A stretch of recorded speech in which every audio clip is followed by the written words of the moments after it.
मुशफ़ाक़ अहमद है। मैंने इस साल यूपीएससी में 140 सेकंड रैंक सिक्योर किया है। मेरी स्कूलिंग जो है वो यवतमाल महाराष्ट्र से ही हुई है। प्राइमरी मेरी जो है वो जफ़रनगर की ज़िला परिषद स्कूल से कंप्लीट हुई है। उसके बाद हाई स्कूल मैंने गवर्नमेंट कॉलेज से अपनी कंप्लीट की है।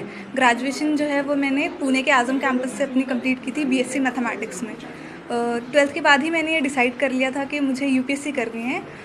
इंस्पिरेशन इसकी मुझे अपने मामू के थ्रू मिली, जो सेवा एनजीओ के सेक्रेटरी है। उन्होंने मुझे जो है वो इंट्रोड्यूस करवाया कि एक आईएएस ऑफिसर होता क्या है, उसके लिए आपको किस तरीके से प्रिपरेशन करनी है, ये सब चीज़ें। तो मैंने वहाँ से डिसाइड कर लिया था कि मुझे अब यूपीएससी करनी है। तो फिर ग्रेजुएशन के फ़ौरन बाद ही जो है वो मैंने अपनी प्रिपरेशन स्टार्ट कर दी थी यूपीएससी के लिए। पहले मैंने जो है वो अपना फर्स्ट अटैम्प्ट मुंबई से दिया था, हज हाउस से। सेकेंड अटैम्प्ट के लिए से मैं दिल्ली चली गई, जिसमें हमदर्द स्टडी सर्कल से जो है वो मैंने अपना सेकेंड अटैम्प्ट दिया। और फाइनली जो मेरा ये वाला अटैम्प्ट रहा है, जिसमें मुझे फाइनली सक्सेस मिली है, वो मैंने जामिया मिल्लिया इस्लामिया से दिया है, आरसीए में। मेरी ये जो पूरी जर्नी रही है उसमें बहुत सारे उतार चढ़ाव रहे हैं, लेकिन जो है मेरी फैमिली का सपोर्ट बहुत ज़्यादा इसमें रहा है, स्पेशली मेरे पेरेंट्स का। मैं फाइनेंशियली थोड़े हम्बल बैकग्राउंड से बिलोंग करती हूँ। मेरे पापा जो है वो ऑटो रिक्शा ड्राइवर है, लेकिन फिर भी उन्होंने कभी मुझे ये एहसास नहीं होने दिया कि हमारे पास रिसोर्सेज की कमी है। उन्होंने हमेशा मुझे सपोर्ट किया है। मेरी जो मदर है, उन्होंने मुझे हमेशा सपोर्ट किया है। कहीं ना कहीं मैं जो एक पेट्रियार्कल सोसाइटी से बिलोंग करती हूँ, इसके बावजूद भी कभी मेरे पेरेंट्स ने मुझे ऐसा महसूस नहीं होने दिया कि तुम लड़की हो, तुम ये नहीं कर सकती।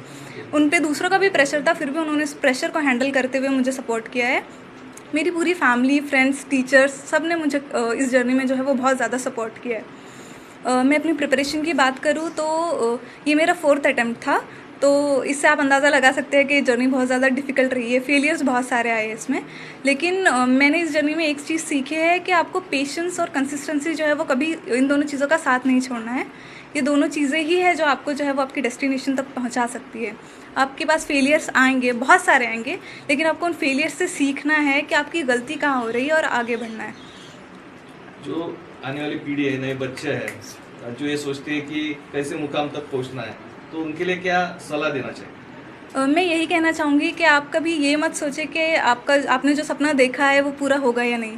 कभी कभार ऐसा होता है कि हमारे पास जो है वो बहुत सारे बैरियर्स होते हैं। कभी फाइनेंशियली जो है वो हम अच्छे स्ट्रॉन्ग बैकग्राउंड से बिलोंग नहीं करते, तो हम सोचते हैं हम कर नहीं पाएंगे, लेकिन कहीं ना कहीं से आपको सपोर्ट मिल ही जाता है। अगर मैं अपना एग्जाम्पल दूँ तो जो सेवा एनजीओ है, उसके थ्रू जो है वो मुझे बहुत फाइनेंशियली सपोर्ट मिला है।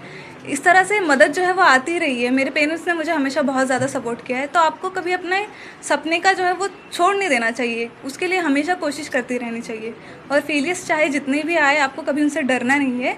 उसको एक सबक की तरह लेना है कि इससे आप कुछ सीख रहे हो, कुछ इम्प्रूव करने की आपके पास एक अपॉर्चुनिटी है, जिसको आप जो है वो अपनी लाइफ में अप्लाई करके आगे बढ़ सकते हो। जिला परिषद के स्कूल है, उसमें भी उर्दू मीडियम है। ऐसी परिस्थिति में हमेशा लोग सोचते हैं कि बड़े स्कूल होना चाहिए, अंग्रेजी में ही पढ़ना चाहिए, तो क्या लगता है इसमें? ये मेरे हिसाब से ये बिल्कुल एक तरह का मिथ है। ऐसे कुछ नहीं होता है। अगर आप खुद हार्ड वर्किंग हो, अगर आप में उतना जज्बा है कि आपको अपनी लाइफ में कुछ करना है, तो आप कैसे भी हालात में जो है वो आगे बढ़ जाते हो। और स्कूल हमेशा से एक बहुत इंपॉर्टेंट पार्ट होता है आपकी लाइफ में कुछ सीखने के लिए। आप में खुद में वो जज्बा होना चाहिए कि आप उस अपॉर्चुनिटी को एक्सप्लॉइट कर पाए और उससे सीख पाए। अभी आईएएस तो आप बन गए हो, लेकिन क्या आगे करना चाहेंगे सोसाइटी के लिए? ये तो बस एक फर्स्ट स्टेप है, एक तरह से मीन्स है ये कुछ हासिल करने के लिए, कुछ पाने के लिए। तो ये एक तरह से मेरे लिए मीन्स है कि मैं सोसाइटी को सर्व कर सकूँ, सोसाइटी में जो अंडर प्रिविलेज्ड सेक्शन है उनके लिए कुछ कर सकूँ, स्पेशली गर्ल्स के लिए, क्योंकि मैं रिलेट कर सकती हूँ कि एक लड़की के लिए कितना मुश्किल होता है आगे बढ़ना और कुछ अचीव करना।